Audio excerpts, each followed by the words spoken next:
సర్వలోకము ఆయన ముందుకొచ్చి సాగిలపడాలి, నమస్కరించాలి, పూజించాలి.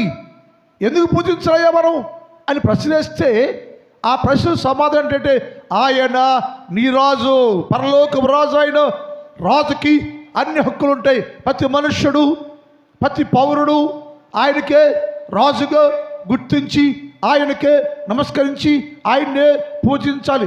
అందుకోసమే ఆయన లోకానికి పంపబడ్డాడు. కాబట్టి ఆయన రాజు, నా కొరకు పరమ మహిమను విడిచిపెట్టి భూలోకములో నరుడుగా, నరవతారిగా, శరీరధారిగా, మనుష్యుడిగా నా పక్షంగా నా యొద్దకు పంపబడ్డాడు. ఆయన నా దేవుడు, నా రాజు అంటూ ఈ లోకమంతా, లోకంలో ప్రతి మనుష్యుడు యేసు క్రీస్తు ప్రభుల వారిని దర్శించి, సన్మానించి,